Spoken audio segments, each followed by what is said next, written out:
tecnologia faz parte das nossas vidas, capaz de gerar várias emoções ou sentimentos. Há quem sinta medo, há quem fique desconfiado, há quem queira ser o primeiro a utilizar e há até quem não se consiga desligar. O Tech Balance é um podcast da Fundação MEL e este episódio é dedicado à interseção, nem sempre óbvia, entre a tecnologia e a arte. Para nos ajudar a refletir e entender estes desafios, tenho comigo o artista Rodolfo Quintas, que ganhou em 2024 o Prémio Norberto Fernandes da Fundação MEL na categoria Arte e Tecnologia. Bem-vindo ao Tech Balance, Rodolfo. Obrigado.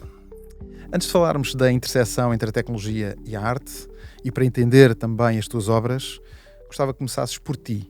Quem é o Rodolfo Quintas, e até porque muitos dos espectadores não te conhecem, e como é que surgiu esta ligação entre a tecnologia e a arte. Portanto, é preciso perceber o que é que te influenciou, o que é que estudaste e como é que chegaste até hoje. Então, começando um bocadinho pelo meu contexto, eu estudei artes visuais.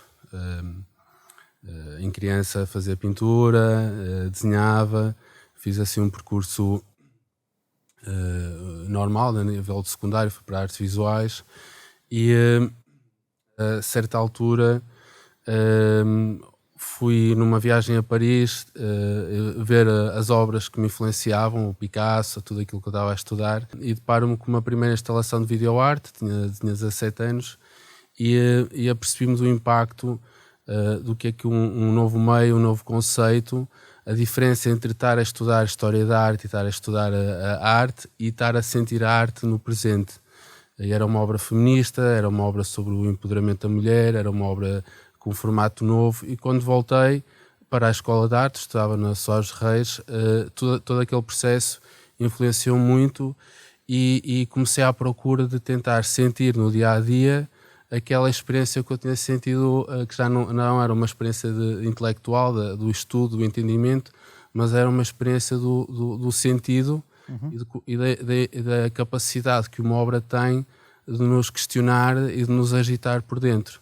E isso levou-me à criação de arte com software, porque a certa altura, eu aqui já no processo da universidade, fui estudar para a Católica, a Universidade Católica, sou imagem, porque foi um curso que na altura, em 98, foi muito pioneiro no mundo, porque tinham cadeiras de belas artes, desenho, pintura, estética, filosofia, mas também tínhamos animação 3D, programação, e já dentro dos meus projetos de páginas web, de animação 3D e algumas instalações que eu estava a fazer, que na altura tinham muito a ver com as questões do meu tempo, da mudança do analógico para o digital, a entrada do novo milénio, o paradigma pós-humano, onde é que o corpo vai ficar nesta nova diluição e digitalização do mundo, questões sobre identidade que um jovem também tem, não é? Da identidade e género. Portanto, estava a fazer instalações em que e fazia performances em que explorava muito esses temas. E houve uma altura em que eu sentia que embora as minhas obras, né, embora as performances que eu fazia e as instalações, elas traduziam, e eu sentia uma enorme honestidade com esses projetos, e elas representavam aquilo que eu estava a tentar, essas tensões, esses conflitos do afetivos, da carne, da tecnologia, onde é que as coisas ficam. Sentia que havia uma parte que eu gostava que o público, o meu espectador, sentisse não só através da contemplação e da reflexão, mas sentisse no sistema nervoso, quase quando eu estou a pintar ou que tenho uma hesitação e depois flui. Isso levou-me a pensar como é que as minhas obras poderiam ser criadas, experimentadas, para além só do sentido da visão, com o próprio corpo do meu espectador, para que o próprio espectador sentisse no seu sistema nervoso essa hesitação e essa tensão. Isso foi influência também de, na altura, praticar as artes marciais? As artes marciais, curiosamente, foi uma disciplina e foi uma prática que muito mais tarde, eu acho que só nos últimos anos, é que comecei a refletir a importância que teve a minha relação com as artes marciais, que aparentemente não era óbvia, até alguém me dizer o teu trabalho está muito ligado ao corpo, porquê? Mas a verdade é que as artes marciais, comecei a fazer karatê aos 7 anos e depois fiz kickboxing, cheguei a ser vice-campeão nacional de kickboxing, portanto eu estava a sério na coisa. Fazia-me entender o espaço, o corpo, os sentidos de uma forma completamente diferente da mente, não é? De entender o mundo através da mente e através do lado cognitivo. E essa experiência do corpo com o espaço e também toda a cultura que as artes marciais, a cultura mais oriental te traz, ajuda-te a ter uma perspectiva que acrescenta. E algumas das questões que eu ia sentindo também, para fazer artes marciais, há um lado da meditação, de tu escutares o corpo. Acho que sem pensar intuitivamente eu queria trazer esse lado que estava dentro de mim para a minha obra, né? Para o meu processo. E por isso é que a ideia de gesto, a ideia de presença, a ideia de entrar no espaço e sentires o teu corpo, sentires a obra através do teu corpo, se tornou, se calhar, tão importante no meu percurso. Voltando aos estudos, depois continuaste a estudar. Depois continuei a estudar. Como é que foi a tua derivada à procura? A minha deriva à procura foi muito curiosa, porque eu fui parar depois à engenharia informática, à engenharia de software. E porquê? Porque eu acabei a universidade, já tinha feito uma série de exposições, já estava a fazer, em 2003 já estava a fazer instalações interativas, já estava a fazer uma série dessas coisas, e estava à procura no mundo como é que podia continuar aquilo que estava a fazer. Onde é que procuraste? Como? E onde é que foste procurar? Eu fui procurar a Londres, fui procurar a Nova Iorque, porque na altura fui fazer uns projetos com um compositor americano que estava a fazer uma primeira ópera eletrónica, 360, e fui trabalhar para Roma com esse compositor americano, fui fazer os visuais dessa ópera. Eu já fazia DJing, portanto comecei, portanto era um contexto assim bastante...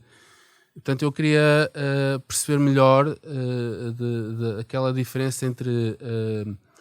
quase como um pintor, não é? Que faz as próprias tintas, que a partir da sua prática conhece a sua matéria de forma profunda, não é? Sabe exatamente os componentes químicos da tinta, e eu queria aprofundar os componentes dos algoritmos, e queria perceber como é que eu me poderia tornar mais a prática do algoritmo e da criação de software mais dentro da minha prática do estúdio, e não só a utilização e ficar um bocadinho por cima. E ao procurar muito em Londres e Nova Iorque e no Japão, acabei por encontrar no Minho, em Braga, um mestrado revolucionário na altura, que foi sobre computação gráfica em ambientes virtuais, que na altura teve pouca adesão, porque ainda era um bocadinho...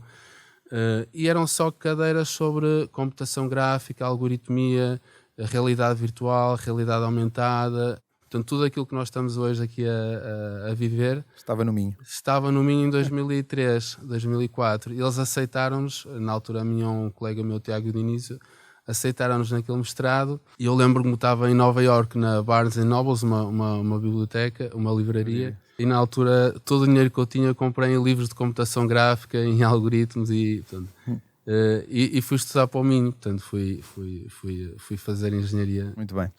Quando fizeste a tua primeira mostra da primeira obra interativa, já com algoritmos, quando é que foi e como é que foi a reação das pessoas? Houve dois momentos. O primeiro foram as primeiras peças que se faziam no contexto da universidade, né? Estás dentro da Escola das Artes, e é um contexto já também muito influenciado pelos teus amigos e os professores. Mas diria que a primeira vez que sentia esse contexto mais de galeria, de público, foi em 2004, num espaço do Porto que era o Labirinto, uma galeria bar, e o Paulo Vaz e a Dina Magalhães, que hoje em dia desenvolvem um festival de artes performativas, faziam a programação e a curadoria desse espaço, e convidaram-nos para montar uma instalação, e foi o Displacement, que era uma instalação que tu entras, não vês nada, vês um ecrã preto, e de repente o teu corpo começa a ser desenhado no espaço, no ecrã. Portanto há uma passagem, não é um displacement, há uma passagem do teu corpo para o ecrã, que está à tua escala, e esse teu corpo, a silhueta do teu corpo, transforma-se num objeto sonoro e visual. E o que eu procurava ali trabalhar eram essas questões, como é que tu chegas perante um espaço, vais ver uma obra de arte, um projeto artístico, e não existe nada, e és tu que...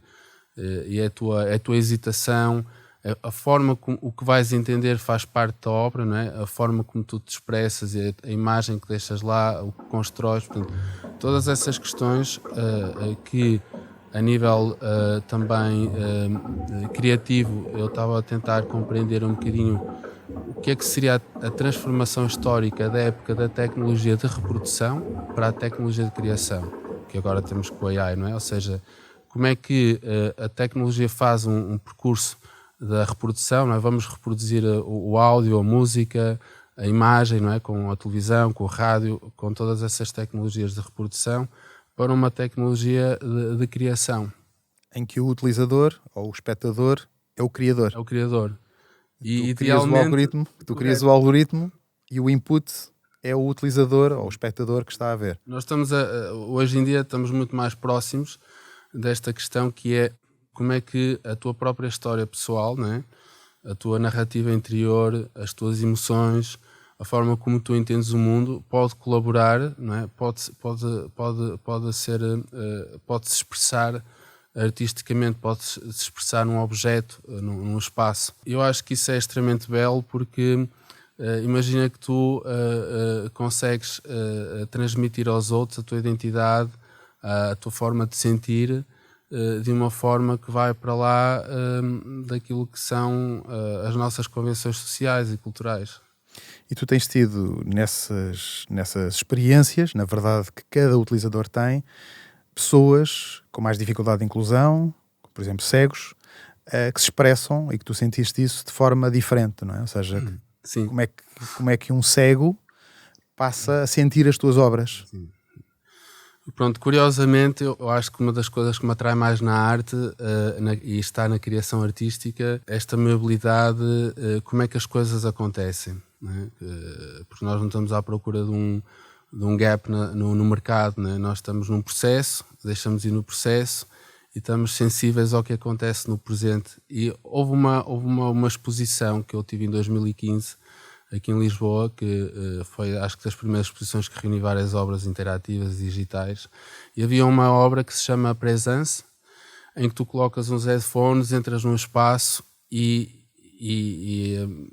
de repente tentas perceber o que é que está a acontecer, ouves uns sons e depois apercebes que tudo o que estás a ouvir é o resultado do movimento do teu corpo. E é uma obra sobre a ideia de retrato, não é? Como é que a nossa linguagem corporal, não é? Como é que o teu sentido de ser perante o desconhecido de repente se transparece na obra, que é a tua própria linguagem corporal. E há pessoas que tinham uma atitude mais tímida, outras mais expressiva, que se deitavam no chão, outras ficavam muito tímidas, portanto, enquanto os outros à volta viam aquilo, só que não ouviam porque a pessoa estava dentro de fones. E há uma pessoa que de repente fica ali quase uma hora. E era a inauguração, eu andava pela exposição e tipo, pronto, aquela pessoa está ali, seus 50 e poucos anos, assim, uma senhora, está super imersa naquele ambiente, e eu, a certa altura, e as pessoas à volta a olhar, não é? Porque quem está a olhar não está a perceber porque é que ela está a fazer aqueles gestos, e a certa altura percebi que havia uma pessoa amiga e disse-lhe, olha, eu estou a adorar, mas era também interessante que a pessoa desse um bocadinho de espaço. Aquela é cega e está a ter uma experiência inacreditável. Eu fiquei completamente, daqueles momentos que te arrepia, não é? Sim, tipo, claro.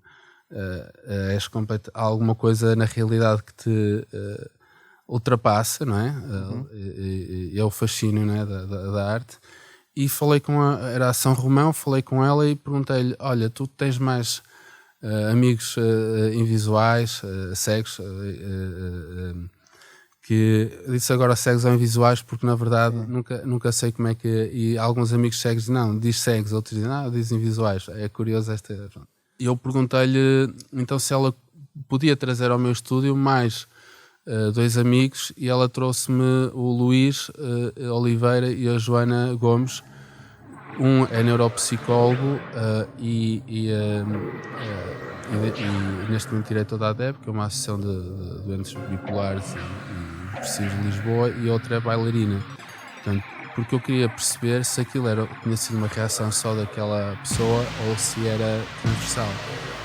E o que aconteceu foi que a reação deles foi na mesma incrível. Portanto, houve uma explosão dentro deles, como é que aquela nova realidade lhe estava a mudar tanto a imaginação, o cérebro, o corpo. E eu decidi que tinha que fazer uma pesquisa e um trabalho que ia ser em colaboração com pessoas cegas, que depois originou filmes, instalações. E aí fizeste o Black Hole. E aí fiz o Black Hole, que curiosamente o Black Hole que vai estar em Guimarães em maio, em exposição, já agora. De 2025, pode haver quem veja o nosso vídeo mais tarde. Mais tarde, 2025. O Black Hole foi uma obra de 2018 que curiosamente sintetiza esta ideia de colaboração com pessoas cegas, portanto esta realidade virtual com pessoas cegas, que é a realidade, não é imagem, é som, em que as minhas obras sonoras, aquelas instalações eram mais geométricas, eram mais quadradas, ou seja, havia aqui um espaço. E para um cego isso não tem muita importância. Tinha mais e quando nós começamos a discutir o que é um espaço para uma pessoa cega, o que é a entrada num espaço para uma pessoa cega, todas essas experiências e conversas levaram-me a criar um espaço circular. Porquê? Porque há uma noção do que é o centro, o que é a periferia, e há uma série de conceitos que eu desenvolvi que têm a ver o que é compor som e música para um corpo em movimento no espaço, o que é. Portanto, eu não sei, ninguém sabe, né? As pessoas têm que experimentar para saber o que é. Então criamos conceitos como paredes virtuais, ou seja, tu entras num espaço e ouves um som de entrada, e lá dentro tu és livre, só quando ouves o som de saída é que sabes que estás... E só essa experiência faz com que a pessoa cega sinta o seu sistema nervoso descontrai porque não está ali com... Depois desenvolveram-se uma série de outras layers em cima dessa ideia de por exemplo, a escala do som. Imagina um piano, não é? Tens da escala do ré mi, não é? A escala. O som da periferia é mais grave e o som do centro é mais agudo. Muito bem. Vamos ver um vídeo que mostra o Black Hole do Rodolfo Quintas para que os nossos espectadores entendam melhor do que é que estamos a falar.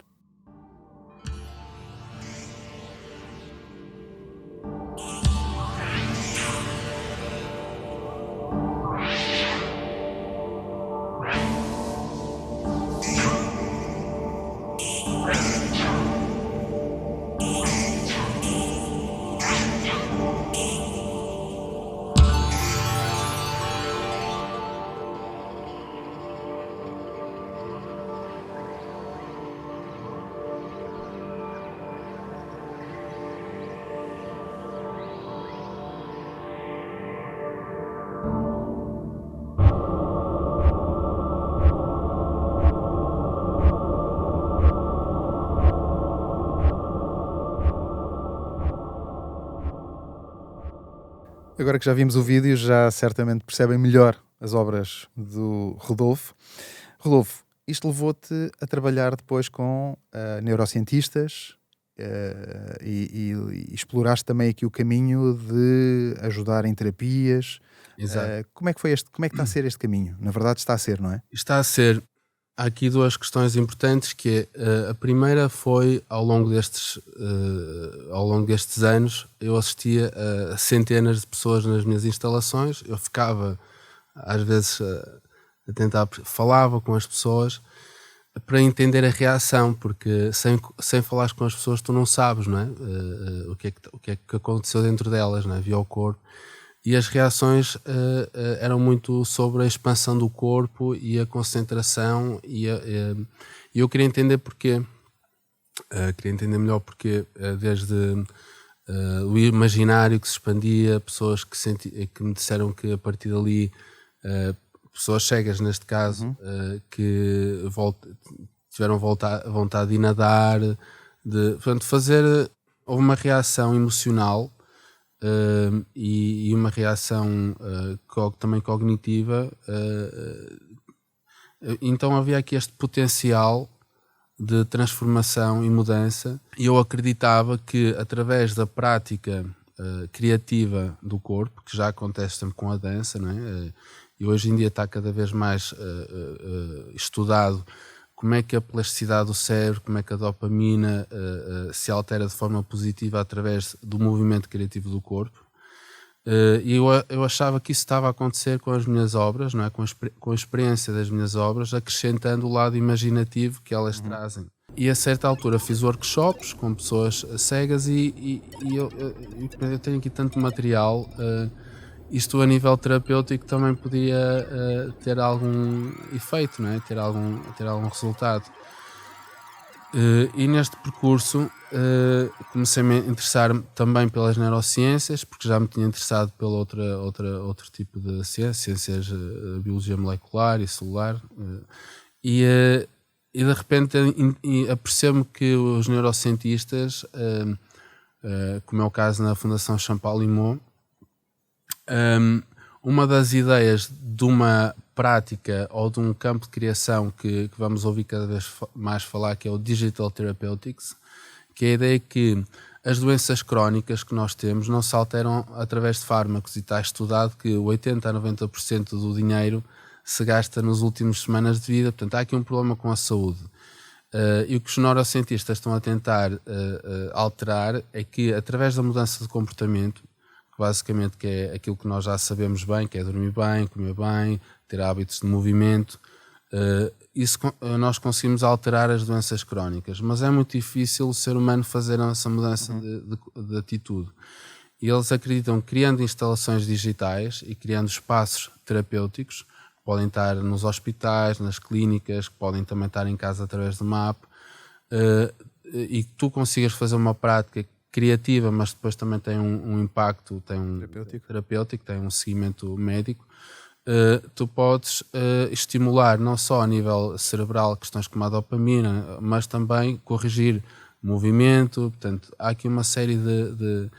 E eu comecei-me a aproximar naturalmente de alguns cientistas da Fundação Champalimaud, que alguns já vinham do passado, e estamos neste momento a desenhar. Estou a desenhar um projeto com um grupo da Champalimaud, na tentativa de pensar como é que também a arte pode contribuir para ajudar a redesenhar estes ambientes.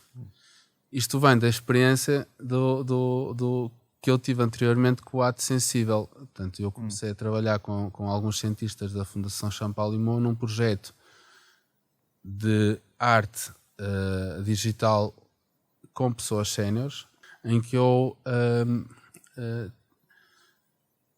imaginei que, através da inteligência artificial e da arte digital, da arte que eu trabalho, nós poderíamos contribuir para melhorar a qualidade de vida das pessoas séniores de duas formas. Uma é transformar os lares idosos, porque se nós tivemos a sorte e o azar, digamos assim, de quando tivemos 80 ou 90 anos e parar uma instituição, não é? Um segundo infantário, como é que poderemos transformar esse espaço e esses anos de vida numa experiência profundamente criativa, não é? Como é que podemos, numa altura em que a nossa mobilidade e o nosso lado cognitivo está em declínio, eu acho que podemos conseguir fazê-lo através da arte e da arte digital em específico e da inteligência artificial. E desenvolvi uma série de ideias de como é que isso poderia acontecer, porque o porquê acho que está bem defendido. Sim. Bem, acho que todos entendemos o porquê.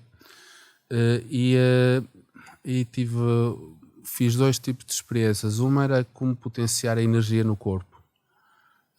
Então fizemos uma série de experiências de co-criação. Repara, foi uma residência... São eles que criam também? São eles que criam.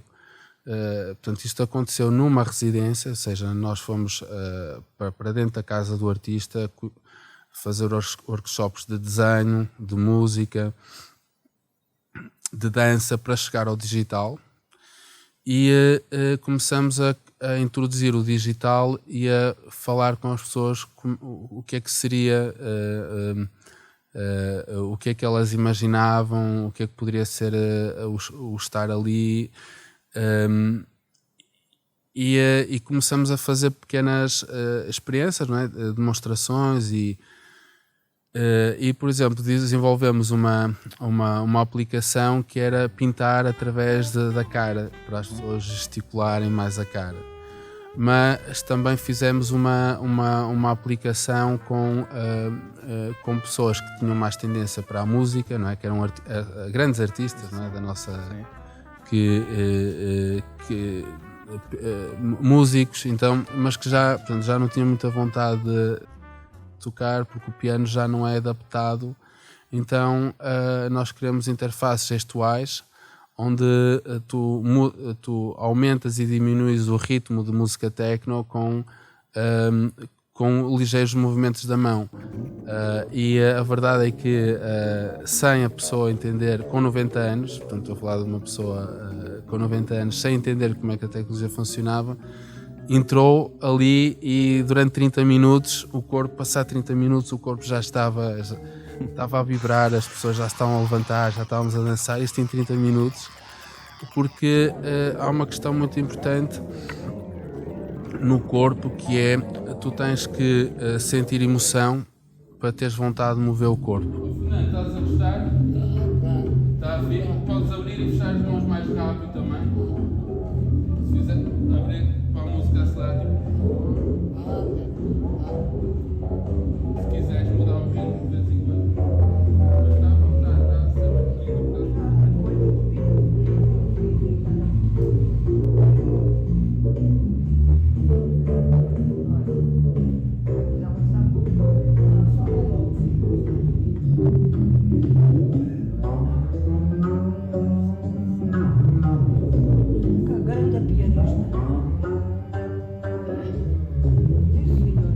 Isto está muito estudado hoje em dia com a psiquiatria e há uma cientista de Harvard que, pronto, há muita gente a estudar isto, mas principalmente com as questões de saúde mental, não é? Do outro lado negro da tecnologia, que é que nos retira a mobilidade. E durante milhares de anos a nossa evolução foi feita, tu tens que mover um bocadinho o corpo e tens um bocadinho de dopamina, não é? Tu tens um esforço e fazes alguma coisa. E quando tu deixas de ter vontade de mover o corpo a fazer alguma coisa porque acreditas que o teu corpo já não faz, entras em declínio mais rápido. Mas se tu, através da tecnologia, da inteligência artificial tu conseguires ajudar a capacitar o corpo da pouca mobilidade ou da pouca parte cognitiva, tu consegues trazer essa energia de volta ao corpo. E nós conseguimos demonstrar isso. E outro dos exemplos ou dos exercícios que nós fizemos, que eu acho que foi muito bonito, que foi: será que nós conseguimos recuperar memórias de pessoas idosas com 70, 80 anos? E eu para isso então precisei de ajuda daqui de dois grupos de pessoas. Uma foi de uma desenhadora de perfumes, da Daphne de Bouguic, que ela criou perfumes para a Chanel, para muitas marcas. E disse: olha, eu tenho aqui uma ideia que é, se nós criarmos um workshop com uma série de essências de perfumes, as pessoas cheiram essas essências sintéticos, naturais, por exemplo, cheirar a relva acabada de cortar ou o café. E depois perguntei aos cientistas da AI, da Champalimau, se nós desenvolvemos um software que naquele momento que as pessoas se lembram através do cheiro, reproduzimos visualmente essas memórias, será que vamos conseguir interagir e reforçar a identidade? Pronto, vamos experimentar, vamos testar. Bailarinos dentro de um comboio.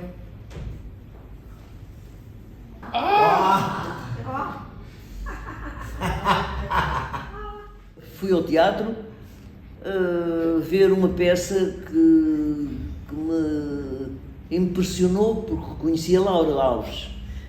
E isto é uma peça dedicada a Laura Alves. O teatro era um teatro pequeno ou grande? Grande. Grande, com quantos lugares? Um teatro grande. Foi uma explicação detalhada. Laura.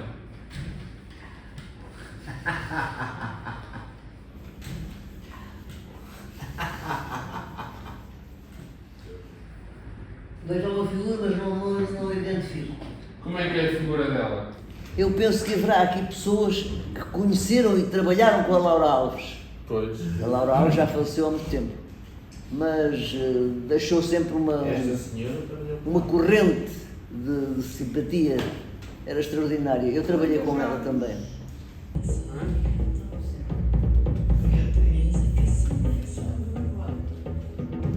Eu gostava de ver, portanto, a casa do artista, mas não com a cor que ela tem. Gostava de a ver cor-de-rosa, que é aquilo que os utentes que cá estão dentro são cor-de-rosa. Escreve mais coisas. Mais coisas, mais pormenores, é que há muitas vidas aqui dentro, cada uma no seu setor das artes, cada uma deu ao público com quem contatou, deu aquilo que era capaz e que foi capaz de fazer na vida. Pintores, músicos, gente das artes, cenógrafos, bailarinas. Digam coisas. Maravilha!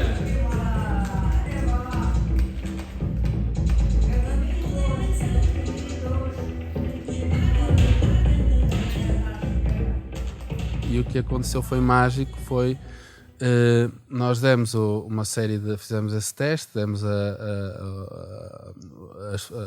a cheirar esses aromas, essas essências, e as histórias foram inacreditáveis, desde pessoas que falavam quando Troia não tinha edifícios, iam namorar para Troia, ou estávamos na ditadura e na guerra e não havia café, e as pessoas iam para a rua não sei onde cheirar a café.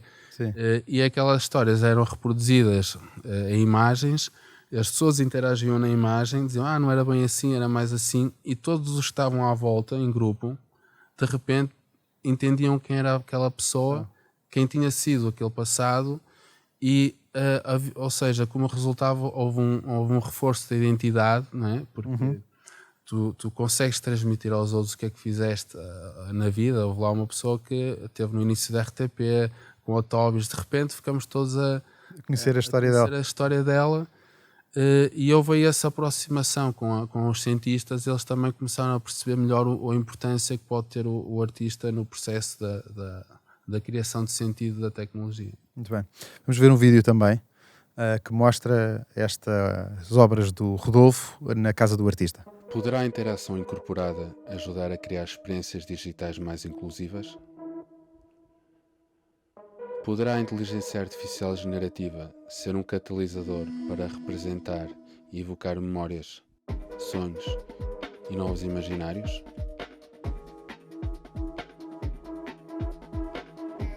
Estas questões foram investigadas através de uma série de oficinas de desenho, dança, olfato e música, permitindo um espaço de observação e cocriação com cenas da casa do artista.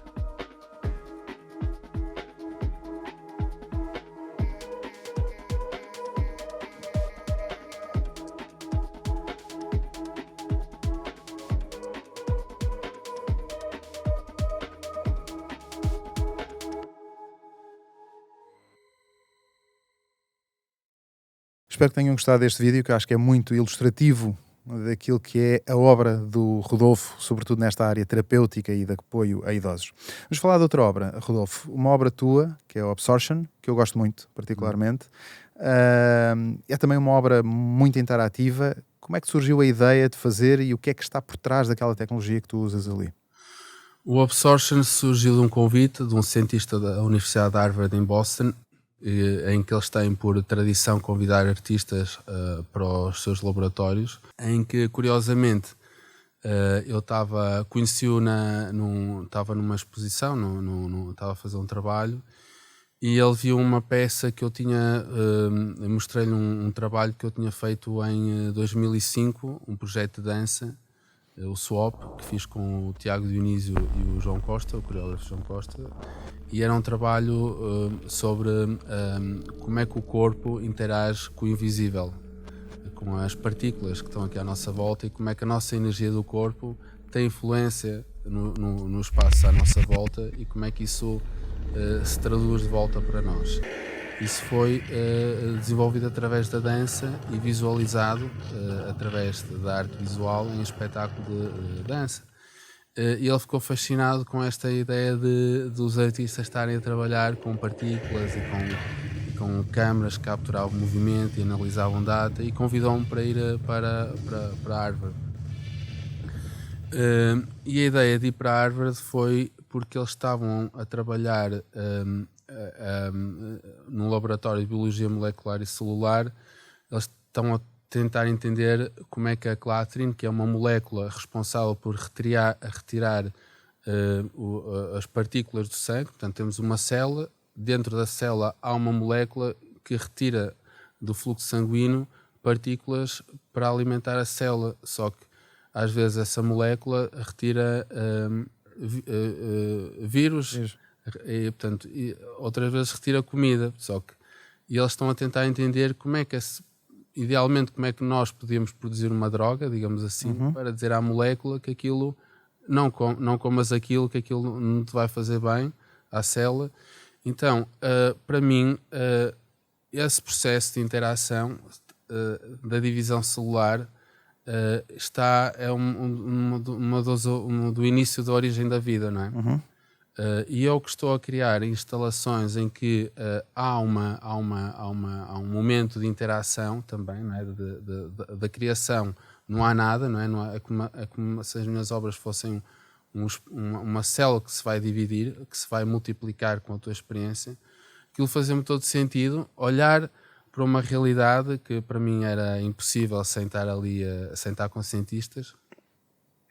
E quando comecei a entender um bocadinho melhor a ciência, esta questão que, se nos tiveram algumas pessoas da biologia vão perceber o que é que eu estou a falar, mas com esta explicação acho que todos nós também percebemos.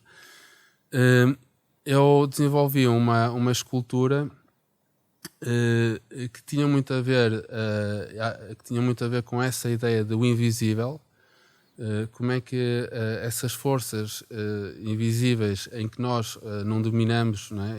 Há aqui uma relação de poder e controle, depois podia resultar numa experiência artística, numa obra. Essa obra, curiosamente, depois do confinamento e depois do Covid, acho que todos nós entendemos aqui um bocadinho agora melhor a importância destas questões. Foi uma obra foi uma escultura em que eu quis criar uma relação de poder e controlo entre o meu visitante, não é? e a escultura, em que tu experiencias, estás perante um objeto e tu não percebes bem se estás a ser controlado ou se estás a controlar. Mas percebes que há ali uma coisa que está a acontecer, que há uma relação, e quando tu chegas perto da obra, esse padrão, essa relação visual que está a ser criada, ela é absorvida, absorption. Isto também tinha muito a ver com outras questões que me interessavam, paralelamente a este organismo, que é o lado sintético, que é o que acontece com a nossa informação, não é? Quando é capturada pelos nossos computadores, para a internet.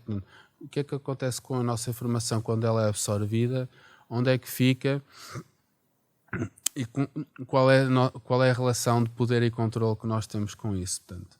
E essa obra surge nessa reflexão do poder e o controle invisível, que depois manifestamente foi tão expresso com o passado com o Covid, não é? Sim.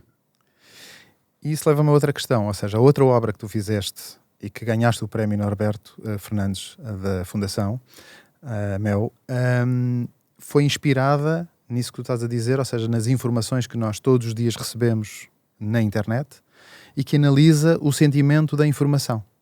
Queres explicar? Sim. Contextualizando a motivação desta obra, que é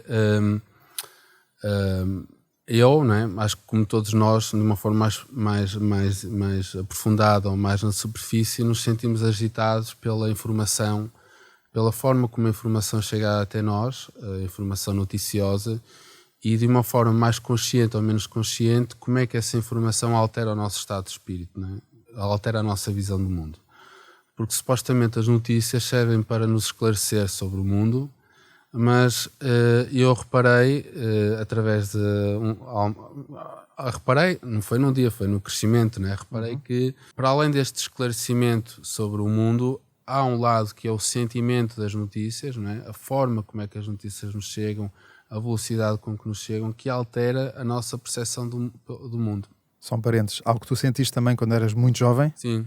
Porque o teu pai foi um dos primeiros criadores de rádio em Portugal. Sim, isso tem a ver com a... Exato, ou seja, se calhar há aqui duas ideias fundamentais. Por um lado, o meu pai criou uma rádio numa garagem que depois se tornou uma rádio regional em Espinho, portanto esta questão da comunicação e das notícias, e por outro lado, a questão da saúde mental para mim foi sendo muito importante, porque a minha mãe desenvolveu a bipolaridade e eu dediquei muito tempo a entender como é que a nossa mente chega a esse ponto, e como é que o que é que existe, não é?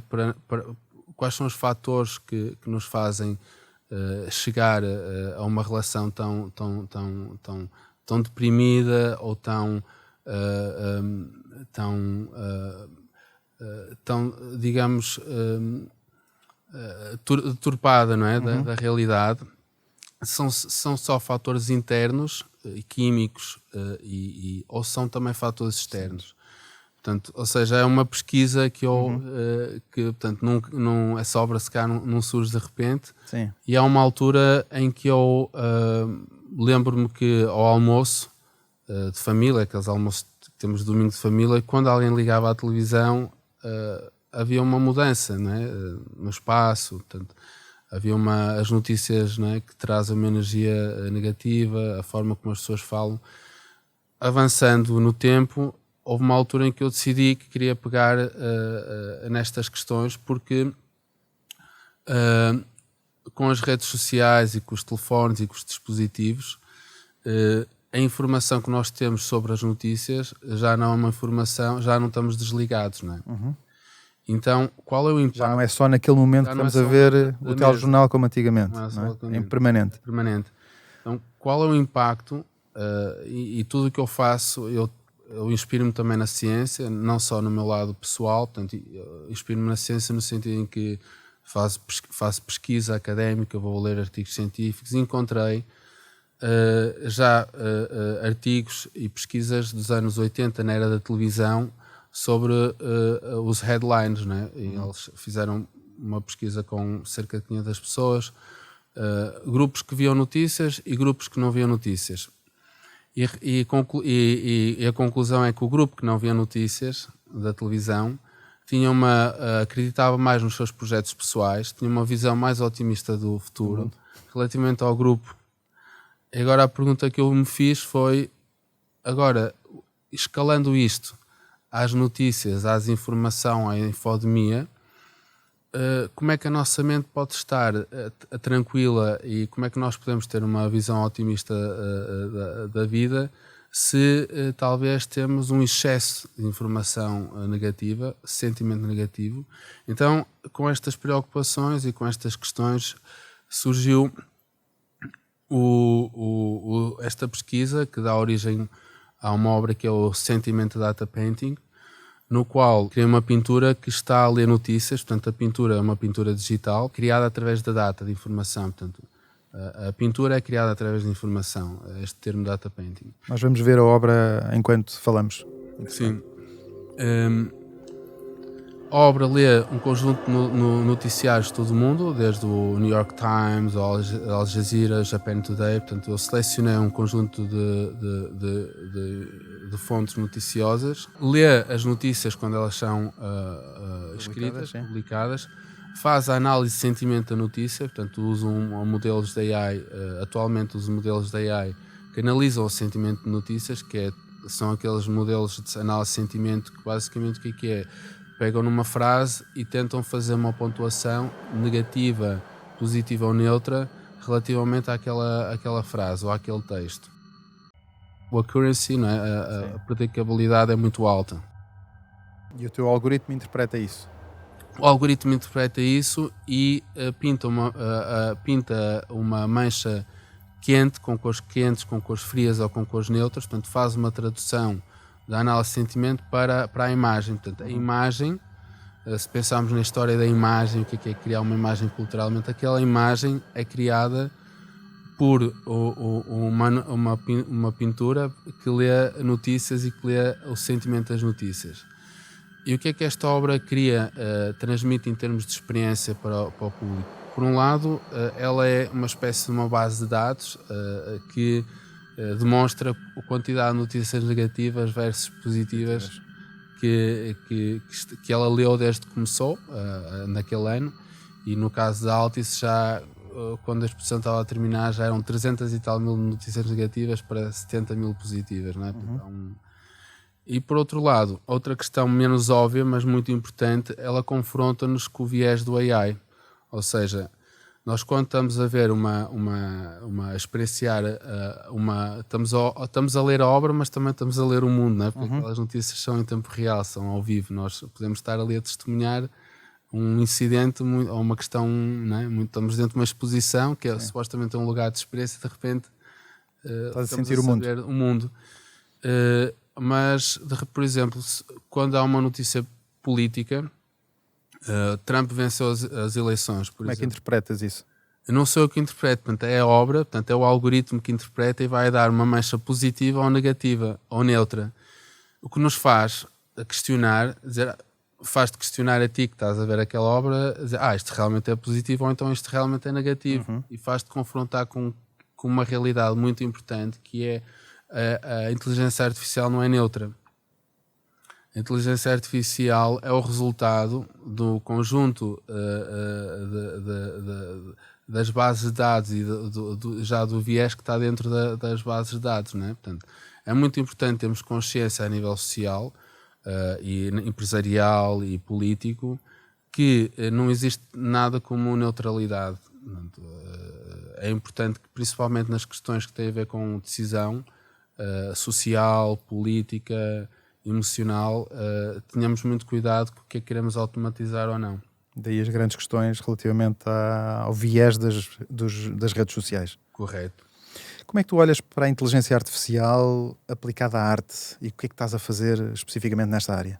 Eu acho que a inteligência artificial, como qualquer outra tecnologia, não é? Desde o fogo à ótica, não é? No Renascimento, que os artistas já usavam a ótica para criar perspectivas, e desde ao cinema, desde a imagem em movimento. Portanto, a inteligência artificial é a tecnologia dos dias de hoje. Isto para dizer que a tecnologia e a arte estiveram sempre ligadas. A tecnologia e o ser humano são indissociáveis, não é? Aliás, os grandes artistas foram grandes cientistas. Foram grandes cientistas ou tinham uma relação muito próxima. Está muito estudado. E o ser humano, desde as primeiras pinturas nas cavernas, nós somos manifestamente artísticos e culturais, portanto, e os artefactos que criamos, que eram as tecnologias da altura, né? Nós não nos podemos distanciar da tecnologia. O que nós podemos fazer, como é o caso da inteligência artificial e em todas as tecnologias, é entender, não é? E os artistas também nos ajudam a entender o que é que, quais são as grandes questões que se levantam neste caso, a inteligência artificial. Por um lado, há a parte criativa, como eu já demonstrei aqui em algumas obras, que é o que me interessa a mim, é menos aquela questão que tu conheces, que é eu faço um prompt, escrevo um texto e gero uma imagem. Eu acho que isso tem o seu tempo e pode ter o seu espaço, mas para mim não é isso que me interessa. O que me interessa é como é que eu uso a inteligência artificial dentro das minhas obras de software e algorítmicas para realizar ideias que de outra forma não eram possíveis, por exemplo. Ou então, também de uma forma muito crítica, uso a inteligência artificial para criar esses sistemas, não é? Para dar um exemplo, em 2019, numa exposição do Museu de Chiado, criei uma obra que era o Keystones, que questionava se a inteligência artificial poderia ameaçar a democracia. E a obra, o que fazia na altura, antes da gente conhecer aqui o ChatGPT, estes bots, nós treinamos um modelo que aprendeu a ler e a escrever português autonomamente e que lia as redes sociais de uma série de contas portuguesas e criava as suas próprias frases a partir do que estava a ler no dia e depois voltava a publicar na sua própria rede social do Twitter através daquilo que aprendia e lia. Portanto, era um sistema autónomo. E o que é que isso gera hoje em dia, se nós deixarmos que esses sistemas existam na sociedade? Pode gerar o fim da democracia como nós conhecemos, porque a nossa democracia é feita no debate de ideias e, na ideia, e no pressuposto que é verdade aquilo que eu estou a dizer. Não é? E se nós não tivermos atenção neste lado a regulamentar bem estas questões, nós podemos dar aqui um retrocesso, não é? Podemos andar para trás nos valores democráticos, que é tu acreditas naquilo que eu estou a dizer, não é? Nós acreditamos naquela mensagem e podemos falar sobre aquela mensagem. Se já não soubermos o que é verdade e o que é que não é verdade, e quem não diz a verdade não for sancionado, nós entramos aqui num problema terrível, e há muita gente a estudá-lo, não é? Como tu sabes. E, ou seja, a inteligência artificial tem este potencial criativo gigante, não é? Que eu, por exemplo, noutros trabalhos que eu estou agora a desenvolver, também muito ligados ao corpo e à informação dos biosinais e à medicina, estou neste momento a fazer também, iniciei um trabalho com a Faculdade de Medicina, há um potencial gigante, como imagina que estamos no início dos anos 20 e estamos a falar de imagem em movimento, e estás aqui com uma pessoa que diz há um potencial para estas imagens em movimento criarem histórias e se tornarem uma coisa chamada filme, cinema, né? E nós estamos longe de imaginar isso. Estamos longe de imaginar. Portanto, o que eu acho que é importante é, como artista, é tu seres profundamente honesto e teres um sentido muito porque é que estás a fazer as coisas que estás a fazer com a tecnologia, não é? Qual é o sentido que aquilo vai dar às tuas questões e à tua história, à narrativa que queres contar, não é? Muito bem. Antes de fecharmos, gostava de saber a tua opinião sobre os NFTs e criptoarte. Como é que tu olhas para isso? Se estás a fazer alguma coisa, se já fizeste? Eu acho que a criptoarte, antes de mais, e os NFTs são uma forma de mercado, não é? De vender, não é? Ou seja, não é necessariamente arte. É como se me perguntasses o que é que achas de uma galeria. Então, os NFTs abrem e o blockchain abriu uma possibilidade muito grande e muito interessante, que é a ideia da autenticidade de uma coisa que antigamente parecia irreprodutível, não é? Traz um bocadinho esta história da reprodutibilidade técnica. É uma coisa que se pode reproduzir infinitamente. E eu acho que cada artista está a começar a desenvolver uma relação, portanto, estamos a começar a afinar a nível da arte, não é? Como é que vamos relacionar-nos com estes NFTs? E há quem crie da parte digital obras físicas, como é o caso desta obra que está aqui, que eu posso Queria falar disso, esqueci-me há pouco. mostrar. Porque este é um exemplo físico de como a tua arte não é só digital, ou seja, e como utilizaste um algoritmo para construir isso. Sim. Isto é um exemplo isto é um cubo em cristal, isto é gravação sob laser dentro de cristal, isto é uma malha que é distorcida com para cima ou para baixo, conforme um positivo ou negativo. Como é que eu traduzi, não é? As notícias e uma base de dados para uma escultura e para um volume.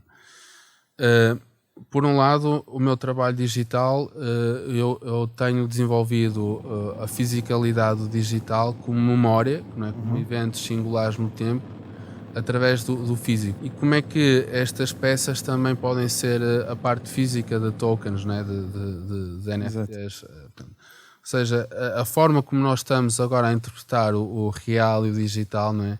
Questões que eu pensava com o corpo, não é? Que agora estou a pensar com outra materialidade. Eu acho que vamos começar cada vez mais a afinar aquilo que no início que os NFTs eram uma separação, não é? O digital e o físico. Vamos começar cada vez mais a ter obras e materialidades híbridas e que até se complementam, e tu tens uma obra física em casa que também é digital e tens uma obra digital que tem um resultado físico. Sim. Eu acho que é muito mais aquilo fala muito mais da atenção, não é, que todos nós vivemos, porque hoje em dia já não é só o teu corpo físico, mas há uma identidade digital também. Correto. Muito bem. Obrigado ao Rodolfo. Chegamos ao fim deste episódio de Tech Balance. Agradeço a partilha e ajuda nesta reflexão sobre a interseção da tecnologia com a arte. A tecnologia não para, o conhecimento também não pode parar. Não perca o próximo episódio. Mais do que encontrar a resposta certa, esta série de podcasts da Fundação MEL é um convite à reflexão.